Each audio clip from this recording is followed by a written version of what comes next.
O juiz olhou diretamente nos meus olhos e disse: Estamos prontos para tomar uma decisão. Meu estômago afundou. Eu não conseguia respirar. Minhas mãos se agarraram na mesa com tanta força que senti minhas unhas cavando na madeira. Eu pensei que era o fim. Pensei que estava prestes a perder meu filho. Então, do nada, meu filho de 6 anos, Theo, se levantou da galeria. Ele caminhou até o centro da sala do tribunal, segurando um pedaço de papel amassado que ele havia dobrado na sua mochila do Homem-Aranha naquela manhã. Sua voz era baixa, mas clara. Meritíssimo! Ele disse: Eu quero ler algo. Toda a sala do tribunal congelou. Nenhum som, nem mesmo um movimento.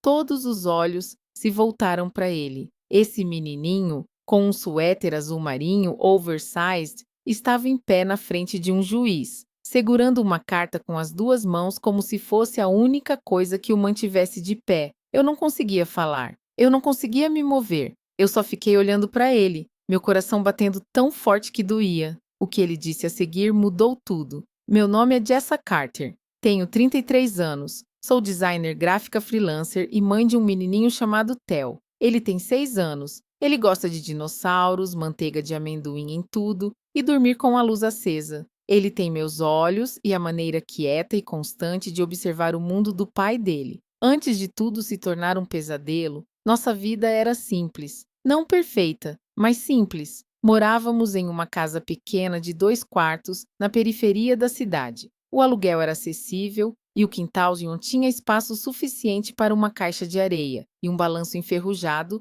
que comprei de segunda mão. Não era muito, mas era nosso. Aaron, meu marido, pai do Theo, faleceu há 2 anos em um acidente de carro. Aconteceu em uma terça-feira chuvosa. Ainda lembro o que estava cozinhando quando recebi a ligação. Frango refogado. Nunca fiz mais. Por um tempo, eu não sabia como ia funcionar sem ele. Estávamos juntos desde a faculdade. Ele foi a primeira pessoa que me fez me sentir segura. Eu não perdi apenas meu parceiro naquele dia. Eu perdi o futuro que sonhávamos juntos. Mas eu tinha o Theo, e de alguma forma isso me salvou. Os dias após a morte do Aaron se confundiram. Eu estava de luto e exausta, mas continuava me apresentando para o Theo. Eu acordava, preparava a lancheira dele, o levava para a escola com um rosto corajoso, depois voltava para casa e chorava em uma pilha de roupa suja. Ele nunca me viu desabar. Eu me certifiquei disso. Ele precisava de força, então eu me tornei essa força. Ficamos próximos, mais próximos do que nunca. Theo se enrolava ao meu lado no sofá com seu cobertor favorito e sussurrava coisas como: Não fique triste, mamãe, eu estou aqui. Ele nunca falava muito, mas não precisava. Tínhamos nosso próprio ritmo, nossa própria maneira de curar juntos. E então veio Margot, minha sogra. Desde o começo, Margot nunca aprovou a minha presença. Ela achava que eu não era refinada o suficiente, que não vinha da família certa. Uma vez, ela disse ao Aaron na minha frente que eu era uma boa garota, mas deveria ficar no meu lugar. Aaron sempre a ignorou, dizia que ela acabaria aceitando. Ela nunca aceitou. Depois que ele morreu, Margot se intrometeu silenciosamente em nossas vidas com uma persistência discreta. No começo, pensei que ela também estava de luto, que talvez quisesse apenas se conectar com o Theo. Eu deixei ela visitar. Convidei-a para aniversários, recitais escolares, jantares em família, mas os comentários dela nunca pararam. Você deixa ele acordar até tarde. Ele precisa de mais estrutura. Ele não precisa de tanto mimos emocionais. Ela fazia uma careta quando eu colocava o Theo na cama com uma música de ninar, ou quando eu deixava ele escolher suas roupas descombinadas. Eu podia sentir o julgamento dela, silencioso e constante. Uma tarde, encontrei ela na cozinha, oferecendo ao Theo um folheto de uma escola particular. Eu nem tinha ouvido falar dessa escola. Quando eu disse que não podíamos pagar por isso no momento, ela não hesitou. Bem, ela disse, mexendo no chá. Alguns ambientes são simplesmente melhores para as crianças. Nem toda mãe entende isso. Eu não disse nada, mas comecei a estabelecer limites, visitas limitadas, regras claras. Foi aí que as coisas começaram a ficar frias. Ela começou a questionar tudo: meu trabalho, minhas finanças, minha criação do Theo. Um dia, Theo voltou para casa depois de passar um fim de semana com ela e perguntou: Mamãe, você acha que eu seria mais feliz morando com a vovó? Foi como se alguém tivesse me esfaqueado no peito. Eu soube naquele momento que não se tratava de amor ou apoio, tratava-se de controle. Margot não achava apenas que eu estava fazendo tudo errado. Ela queria assumir. Ela viu uma oportunidade e a aproveitou. 2 semanas depois, um envelope grosso chegou à minha porta. Papéis legais, audiência de custódia. Ela estava tentando tirar o Theo de mim. Quando abri aquele envelope e vi as palavras petição de custódia, minhas mãos ficaram dormentes. Eu me sentei no chão da cozinha, a carta amassada na minha mão. Theo estava assistindo desenhos na sala de estar, completamente alheio ao fato de que o mundo dele estava prestes a ser arrancado debaixo dele. A petição dizia que Margot estava solicitando a custódia total de Theo, não compartilhada, não supervisionada, total. Ela alegava que eu estava emocionalmente instável, financeiramente insegura e incapaz de oferecer a Theo um ambiente estável. Havia parágrafos inteiros nos quais ela me pintava como uma pessoa arrasada pelo luto, que não conseguia nem mesmo vestir meu filho adequadamente, quanto mais criá-lo. A pior parte é que ela não estava totalmente errada. Sim, eu estava de luto. Sim, eu tive momentos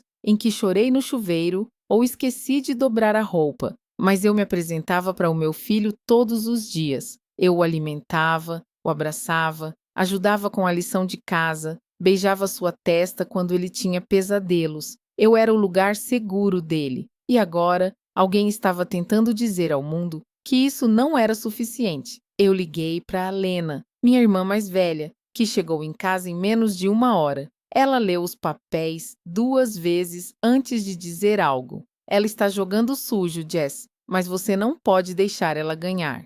Eu contratei um defensor público porque eu não podia pagar por mais nada.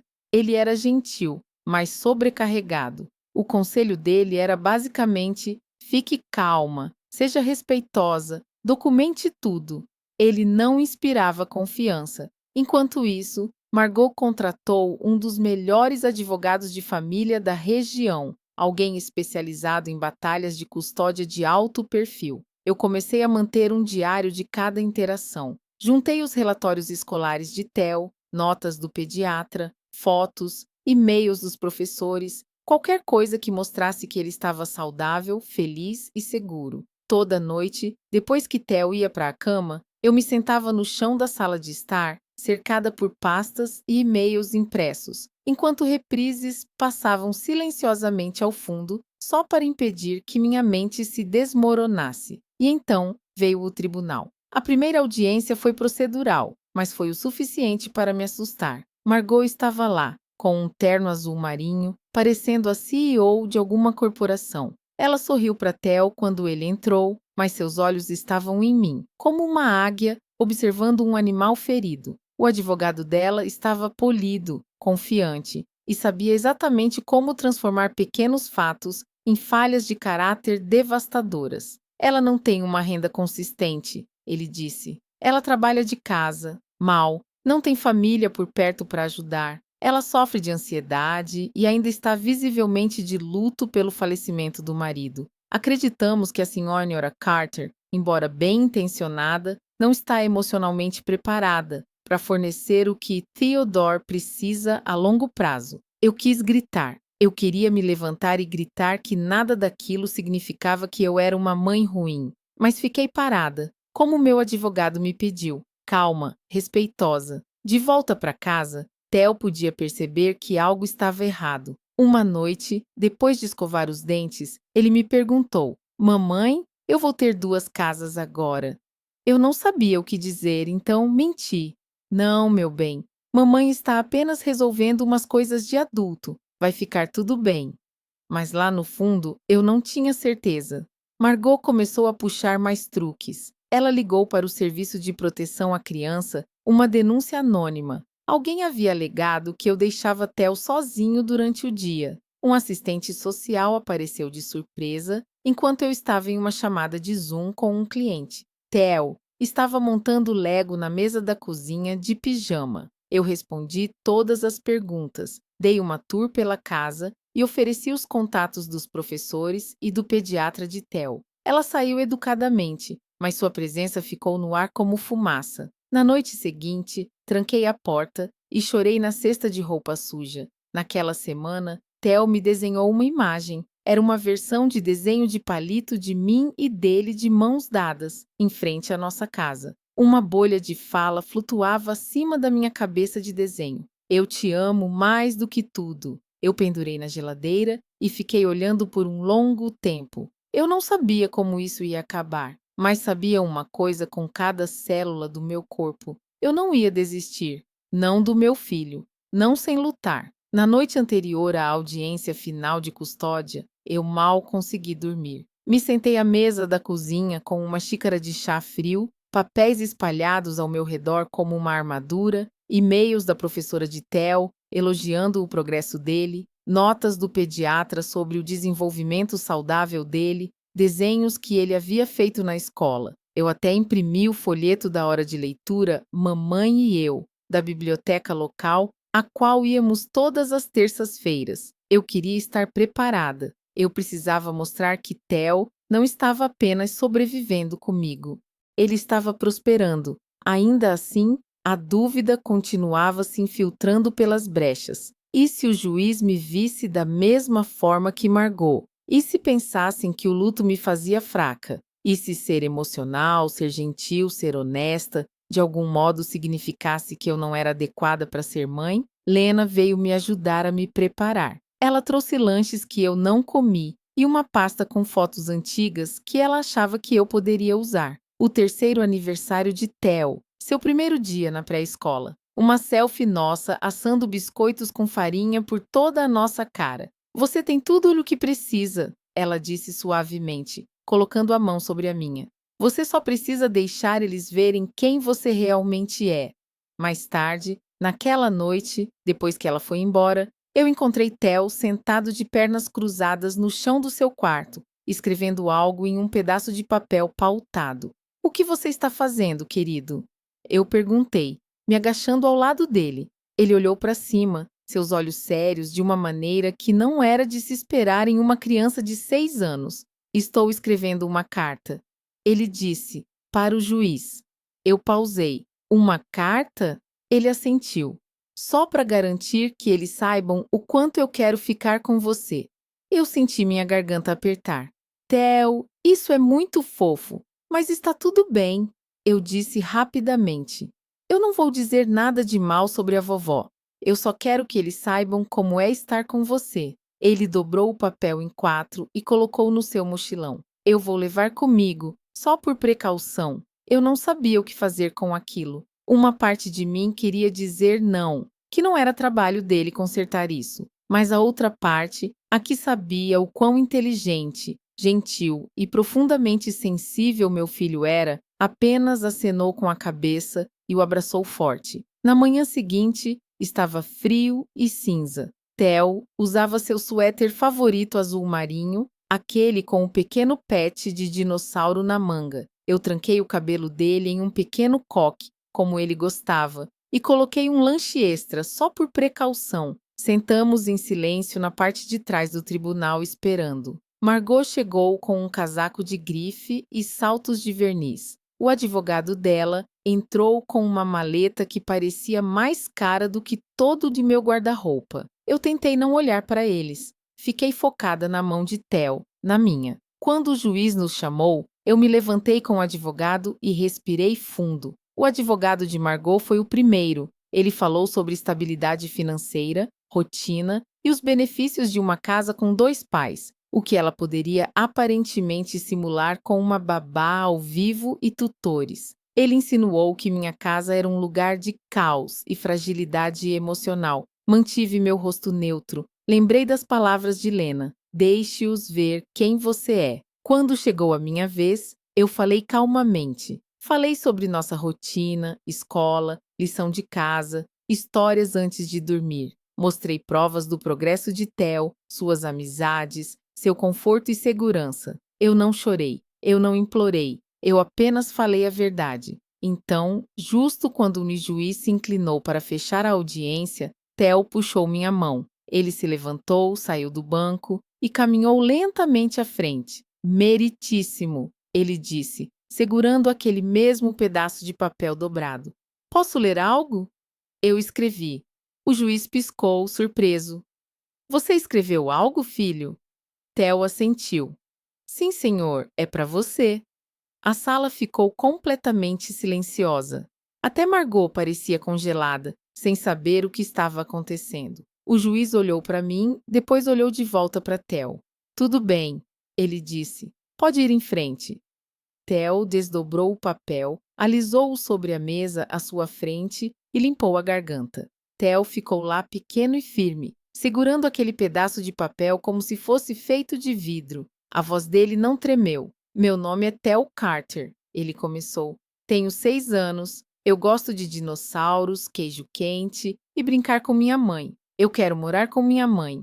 O tribunal não se moveu. O juiz se inclinou um pouco à frente, as mãos entrelaçadas sob o queixo. Theo olhou para baixo e continuou lendo. Minha mãe me dá abraços quando eu me sinto mal. Ela faz panquecas aos domingos e me deixa colocar a cauda, mesmo quando eu derrapo tudo. Ela ri quando eu conto piadas para ela, até as que não fazem sentido. Quando eu tenho pesadelos, ela me deixa dormir na cama dela. Ela me chama de seu coração. Minha garganta se fechou. Eu senti meus olhos arderem, mas não ousei piscar. Eu não queria perder nenhum segundo. Theo continuou, seus dedinhos apertando o papel. Às vezes sentimos falta do meu pai e choramos juntos, mas então ela me conta histórias sobre ele, e acendemos uma vela e dizemos coisas boas. Ela diz que está tudo bem ficar triste, e também está tudo bem ser feliz de novo. Ele fez uma pausa, olhou para o juiz. Eu sei que a vovó me ama, mas ela diz que minha mãe é muito mole. Eu acho que ser mole é bom. Eu não quero morar em um lugar que não me deixe sentir as coisas. Eu quero morar com a pessoa que me deixa ser uma criança. Ele dobrou a carta com cuidado e olhou ao redor da sala. Todos estavam imóveis. Até Margot tinha baixado os olhos. Eu só achei que você deveria saber, ele acrescentou suavemente. Obrigado. Então, ele se virou e voltou até mim. Se sentou ao meu lado e pegou minha mão. Eu queria desmoronar, mas não podia. Ainda não. O juiz ainda nos observava. Ele se recostou na cadeira, silencioso por um longo tempo. Era possível sentir a tensão percorrendo a sala como estática. Finalmente ele falou. Este tribunal reconhece a declaração dada pelo menor, Sr. Theo Carter. Embora normalmente evitemos colocar crianças na posição de testemunharem, está claro que suas palavras foram próprias e refletem uma clareza emocional profunda. Considero-as convincentes. Meu coração deu um salto e depois congelou. Convincente não era uma decisão. O juiz virou-se para o advogado de Margot. Revisei a petição e as evidências apresentadas pela senhora Langston e sua equipe jurídica. Não há abuso documentado, nenhuma preocupação médica e nenhum testemunho profissional sugerindo que a senhorita Carter seja inapta. O tribunal não acredita que disparidade financeira por si só constitua razão para remover uma criança de sua mãe, especialmente quando o bem-estar emocional da criança parece estável e claramente ligado. Margot abriu a boca para falar, mas o juiz levantou a mão. Além disso, ele continuou, a criança expressou um desejo sincero e articulado de continuar com sua mãe, o que tem um peso significativo nesta decisão. Ele se virou para de encarar, seu rosto suavizando. Senhora Carter, este tribunal considera que a senhora é apta para manter a guarda legal e física total de seu filho. Os arranjos de visitação com a senhora Langston podem ser discutidos por mediação, mas o tribunal não vê motivo para buscar a remoção permanente da guarda. Por um momento, eu não consegui me mover. Era como se alguém tivesse acabado de levantar um peso de 2 toneladas do meu peito. Minhas pernas estavam como gelatina. Minhas mãos estavam tremendo, mas eu me estiquei e puxei Theo para os meus braços. Ele se agarrou a mim, envolvendo os braços ao redor do meu pescoço, do jeito que sempre fazia quando precisava se sentir seguro. Só que desta vez, fui eu quem precisava disso. Margot não falou quando passamos por ela. Ela estava sentada rigidamente, a mandíbula tensa, as mãos brancas de tanto apertar as alças de sua bolsa. Eu não exultei, nem sequer olhei para ela. Eu apenas continuei andando, segurando a mão de Theo com toda a força. Saímos para fora, para a luz do sol. O tempo tinha esquentado um pouco. Theo fez uma careta e sorriu para mim. Eu fiz certo, mamãe. Eu me agachei e beijei sua testa. Você nos salvou. No dia seguinte à audiência, a casa parecia diferente. Não porque algo tivesse mudado fisicamente. Theo ainda acordava cedo e me arrastava para a cozinha para me ajudar a fazer o cereal. Os móveis eram os mesmos. O cheiro de lavanda da vela que sempre acendíamos durante o café da manhã ainda flutuava no ar. Mas algo dentro de mim havia mudado. Eu não estava apenas sobrevivendo mais. Eu lutei pelo meu filho e eu venci. Naquela manhã, encontrei sua carta, a que ele leu no tribunal, colada na geladeira com um ímã de dinossauro. Ele havia escrito seu nome no final, com um giz de cera vermelho, e desenhado um pequeno coração ao lado. Eu fiquei ali por muito tempo, lendo de novo, linha por linha, até meus olhos ficarem turvos e eu precisar me sentar. Ele havia escrito aquilo para mim, não porque eu pedi, não porque ele achava que isso me ajudaria a vencer, mas porque ele me via, ele sentia nossa ligação, e de sua maneira pequenina, ele se levantou para protegê-la. Fomos ao parque naquela tarde, só nós dois. Eu deixei ele ficar no balanço por tempo demais e comprei um sorvete para ele, mesmo que o jantar fosse em 1 hora. Quando voltamos para casa, ele perguntou se podíamos ligar para o número antigo do pai dele e deixar uma mensagem, como costumávamos fazer. Eu segurei o telefone na orelha dele, enquanto ele sussurrava. Papai, o juiz disse, eu posso ficar com a mamãe. Eu fui corajoso, igual a você. Eu não consegui segurar as lágrimas dessa vez. Eu acho que as pessoas subestimam o que as crianças entendem. Elas acham que ser jovem significa não perceber nada. Mas Theo sabia. Ele sentiu a tensão. Ele viu o estresse no meu rosto, ouviu as ligações sussurradas, percebeu as noites em que eu ficava por mais tempo ao lado da cama dele. Ele percebeu tudo. E ainda assim, ele escolheu a esperança. Ele escolheu o amor. Nos encontramos com um mediador nomeado pelo tribunal algumas semanas depois para discutir os direitos de visitação de Margot. Foi tenso, mas civilizado. Eu concordei com visitas supervisionadas 1 vez por mês, não porque eu a quisesse em nossas vidas, mas porque Theo ainda a amava, do seu jeito. E eu não queria ensinar a ele que o amor precisava vir acompanhado de ódio. Ela nunca se desculpou, nem pela ação de guarda, nem pelas mentiras no tribunal, nem por tentar destruir a vida que eu construí. Mas isso já não tinha o poder de me quebrar. Eu percebi algo importante durante tudo isso. Ser mãe não significa ser perfeita. Não significa ter a maior casa ou o melhor emprego, ou sempre saber a resposta certa. Significa aparecer mesmo quando você está exausta. Significa colocar as necessidades de outra pessoa acima do seu orgulho, do seu medo e da sua dor. Significa dar amor livremente, mesmo quando você não tem certeza de que é o suficiente, porque para eles é o suficiente. Houve um tempo em que eu achava que ser mole me fazia fraca, que se eu chorasse demais ou segurasse Theo com força demais, estaria provando que Margot estava certa. Mas agora eu vejo de outra forma. Ser mole não significa ser fraca. Ser mole significa estar segura. Ser mole significa ser forte nos lugares que mais importam. Theo me ensinou isso. Às vezes, ainda acordo no meio da noite, preocupada se a decisão do tribunal foi só um sonho. Eu ando de pontinhas pelo corredor, expiro na porta do quarto dele e o observo dormindo, com as pernas enroladas nas cobertas, a boca ligeiramente aberta, um braço abraçando seu tigre de pelúcia, como se ele segurasse os segredos do universo. É aí que eu solto o ar.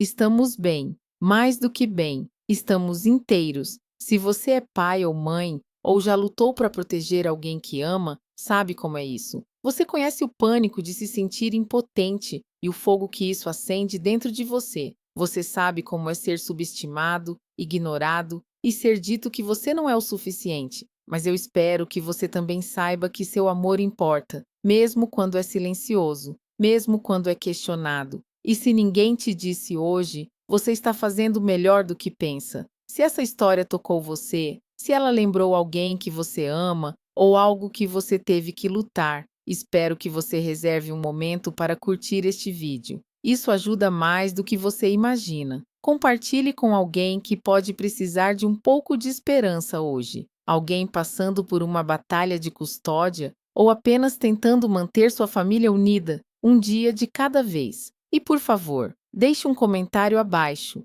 Eu adoraria ouvir sua história. Já disseram que você não era o suficiente? O que você fez? Como você se levantou? Finalmente, se você quiser mais histórias verdadeiras e poderosas como esta, histórias sobre força, amor e os momentos que mudam tudo, inscreva-se no canal. Clique naquele sininho para nunca perder o que vem a seguir. Obrigada por estar aqui, por ouvir, por se importar. De um coração para outro.